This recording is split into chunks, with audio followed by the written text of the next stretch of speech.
First thing I need to record my selfie.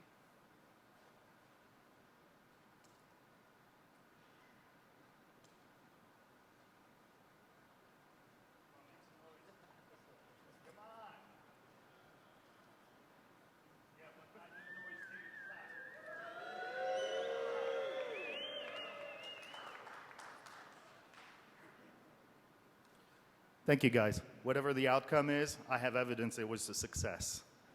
Semi-success. Y a-t-il des Français dans la salle?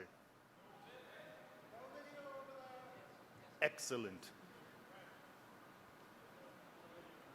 Definitely talk closer to the microphone. Oh, God. You guys are working on that? Okay. Les Français, allez. Qui a vu un dîner de cons? Bienvenue à mon dîner. Sorry, closed captioning. Sorry, folks. A wonderful French movie called The Dinner Game. Very dark French humor. Who has solar panels? Who cares about their privacy? Yeah. You didn't raise your hand? Get out. There's an EFF talk, I think, next door. You can ask about privacy. Still nothing. Is it working on that side? Yeah. Who's seen War Games? Excellent movie. It hasn't aged a minute. I did. But even if Litchfield was cool, I was much more serious about my craft. Serious enough not to have distraction of a girlfriend. By choice, of course. This quote is excellent. It is actually what I believe I am. Trying to take things, opening them up, and figuring out ways to make them better. Isn't that why you're all here? Well, it's not happy hour yet. Hey, by the way, I need my speaker shot. I could use two, actually. Thank you. So we're going to talk solar. This is a system by Tygo. I brought the little part that is the only piece that we're going to look at today, which is the connection between the solar array and the internet. It's really cool because not only does it upload production data to the internet, it also downloads configuration of the panels. Things like maximum power, voltage, maximum temperature of the panels, and things like that. Of course, over the internet, what it does is gives the installer the ability to monitor remotely the production of my system. Why? Because they have an SLA and they actually guarantee production of my array, and they'll pay me back if it doesn't produce what it's expected to. Yes, indeed. I could. I would not. Because think about it. About 9,000 kilowatt hours a year of production. This says 15 cents. Yes, I could score $1,000, $2,000, but I would get busted for it because this is not the only thing that reports my production. So that angle, you can have fun, not with me. This is what started it all. You know how you take your Nest or any IoT device, when you initially power it, it starts advertising an access point. You connect to it, configure it, tell it, this is my home network, and then it shuts down and becomes just a Wi-Fi client. Not this one.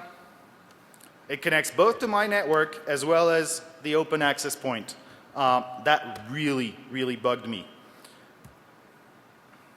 So, I needed to figure out how to fix that problem, and started inventorying all of the attack surfaces I had at my disposal. We talked about the access point, a little HTTPD server that we'll talk about later. SSH, cool. Yeah, except there's a built-in defense in depth, maybe. It crashes after 1,500 tries. I have to repower the power cycle the device. So quickly, it was no longer funny. Serial to TCP. I never got it to work, unfortunately, but it had a nice little UI. Do you want the console to be tunneled through TCP, or the display, this little guy, or the gateway that it controls through serial port? From a physical perspective, of course, I opened that box. Remember what I told you? I take a screwdriver to anything. Nicely labeled at the bottom left of the screen, you see a little silk screen of console. Guess what? You plug in your serial to USB connector and it works. So I had a nice console interface, which unfortunately required authentication, so back to square one. U-boot. Excellent. Maybe I could boot it in recovery mode, fix the password. No, unfortunately, they put a password on the bootloader, and I have a confession. I live in California. This was October, the middle of winter. This device is outdoors.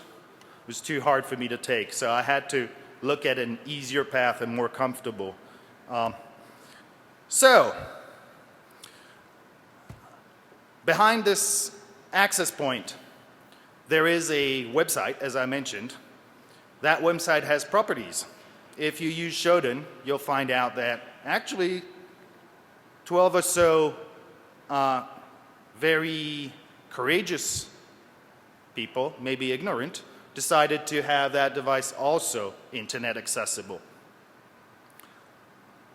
Guys, this is where you're supposed to laugh. Thank you. Thanks to Shodan, I was able to verify that my findings, actually no, my lawyer's not present, so do what you want with the Shodan findings. Remember the open access point? It has an SSID. So I went to those wonderful folks at wiggle.net and looked at their database. Guess what? I'm not the only one who detected those. They're all over the world, and they're captured for posterity. You now have GPS coordinates of all of those devices, or some of those devices. Who war drives? Thank you. Keep doing it. Upload to Wiggle because it's a treasure trove of data about people that, I can't say F up, no, mess up. Let's go back to the web server. That's it. My talk is over. Thank you. There's an authentication screen. We can't do much about it, can we? Of course not. It's funny how I've seen other slide decks today that also use a password file called rocku.txt. Who's used it in the past? Oh, come on, guys. If you didn't raise your hand, that's the best password file on earth. So I ran my brute force. 36 hours later, yeah, I know, I'm lazy, but it was 36 computer hours, not mine. Turns out, admin support works very well. Okay, where do we go from there? Looking around the little website on the server, there's a nice little page that caught my attention. No such file or directory. Ooh, guess what happens when you put a file there? For those of you who don't have their URL decode option on Google Glasses, this is what it looks like.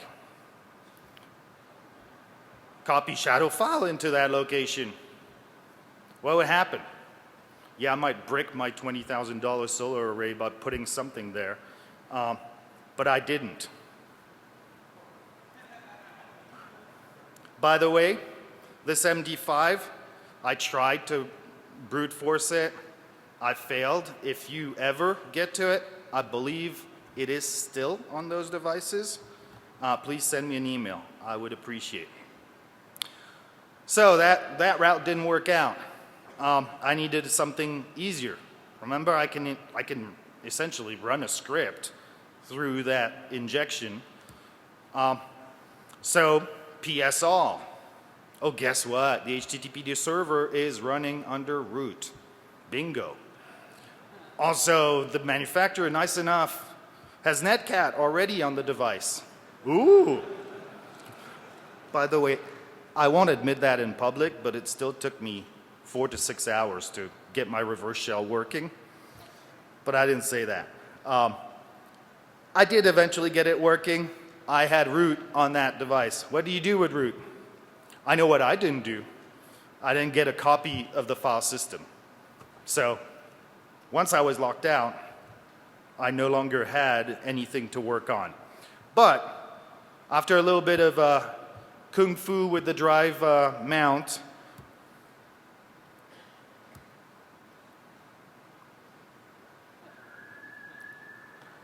come on.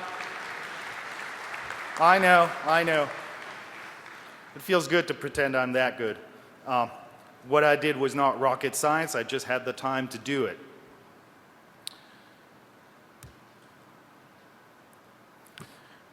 Clearly, that manufacturer picked the wrong customer to sell a device to. I'm sure they're still regretting that move.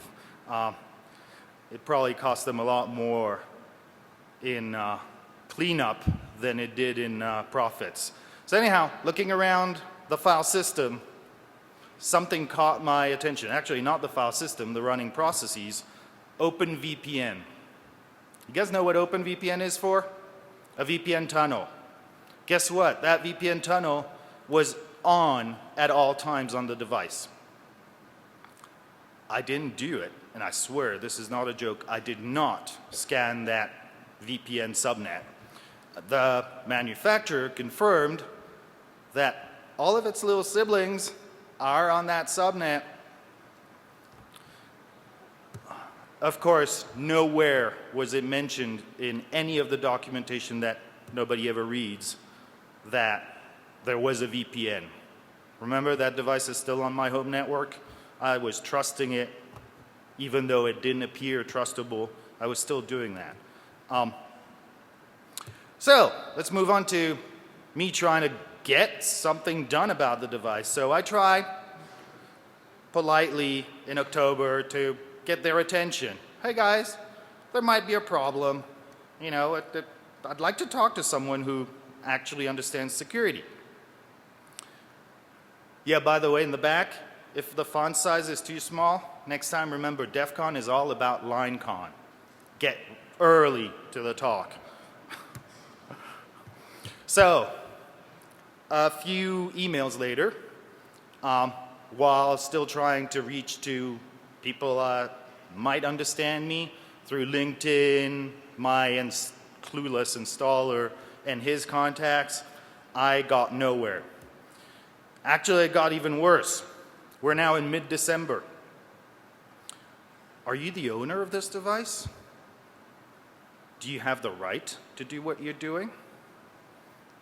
Yeah, I've seen that play out not that well. They actually already had my full name, my email address, my everything. They already knew everything about me, but they couldn't find me in the database. This was the icing on the cake. For those in the back, I will read what is highlighted, or I'll paraphrase. We can help you get access to the system. Do I need access to the system at that point? No, I can help myself. And I need to read that one. Quote, info of system installed on your roof is always kept as confidential since it was installed. Apparently, before it is installed, not guaranteed. And, you know, English is my second language. I don't understand that sentence. So, time to change strategy. Clearly, I'm getting nowhere. I've been at it for 2 months already. I'm talking to the wrong kind of support. So, I send this email. What I'm saying there is, hey guys, Here's a picture. You remember the root picture? Here's a picture. The last line doesn't belong there. Forward this to whoever is in charge. I don't want to talk to you no more. Remember the VPN tunnel? Within an hour, they were logging in on that device and they were starting cleaning up. Not security cleaning up, damage control cleaning up. Disabling my account, shutting down the web server, and things like that. In the process, yeah, disabling my entire array, went offline for 4 or 6 hours. I was not done helping, guys. Please, I was trying to be nice. Thankfully, I didn't tell them about one thing I had found while browsing the file system.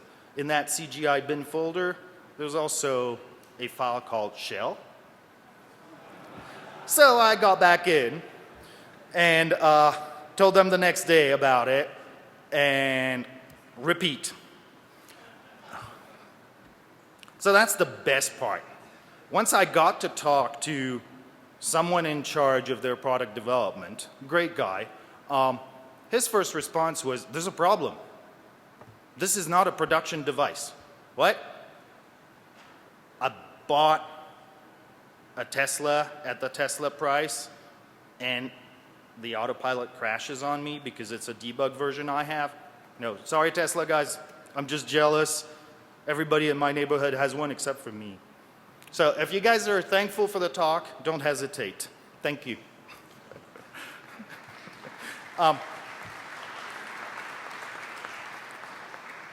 So 6 months later, I'm pretty sure they were actually not lying. It was a very convenient excuse, but they happened to ship me a development build and a few thousand others throughout the world.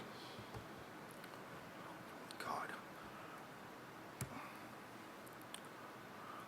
What they did well, once I had a line of communication with Tygo, they were actually very welcoming of my finding and relatively forthcoming with sharing the insider information. Like, for example, telling me, oh, all of those devices are on the same subnet through the VPN tunnel.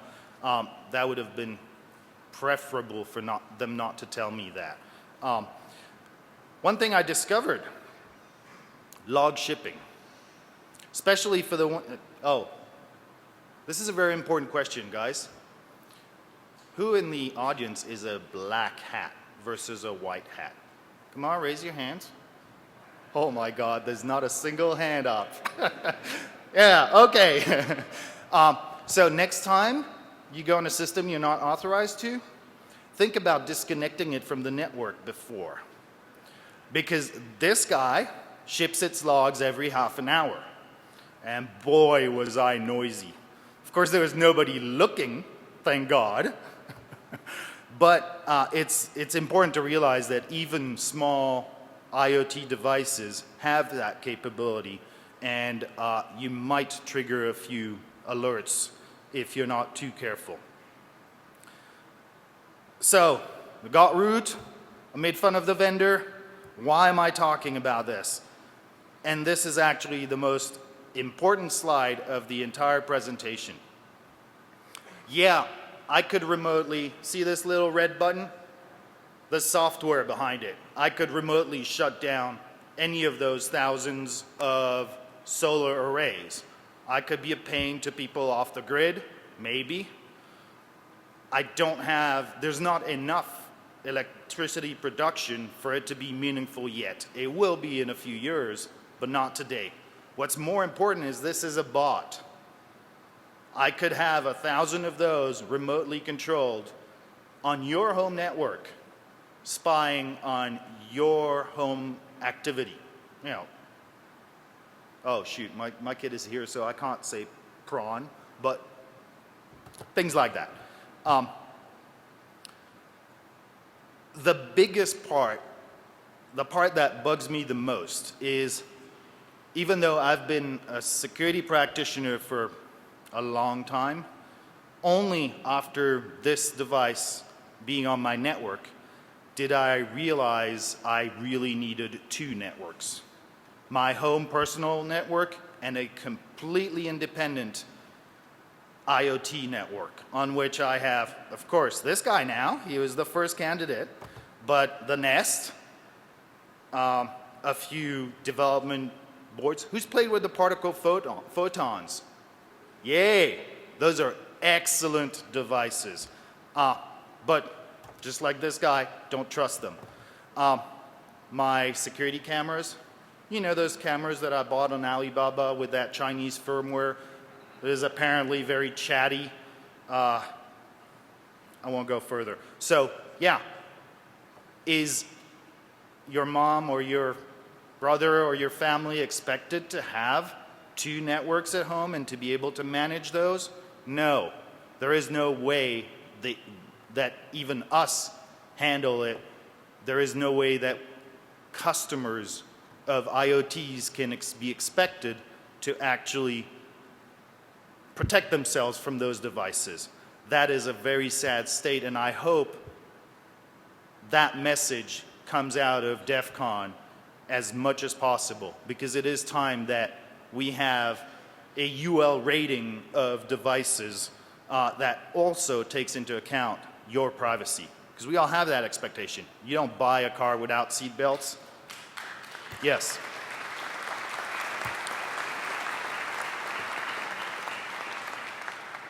Responsible disclosure is hard. Yes. Don't give up. Please follow responsible disclosure. And finally, thank you to all IoT devices for so much entertainment. Thank you to quite a few people, my wife for tolerating my late nights. Rafael, where are you? Stand up. Keep doing your packet storming. And Tygo for not suing me, thank you. You got me scared there. Guys, thank you. Sorry about the video. Yeah, you screwed up half of the crowd.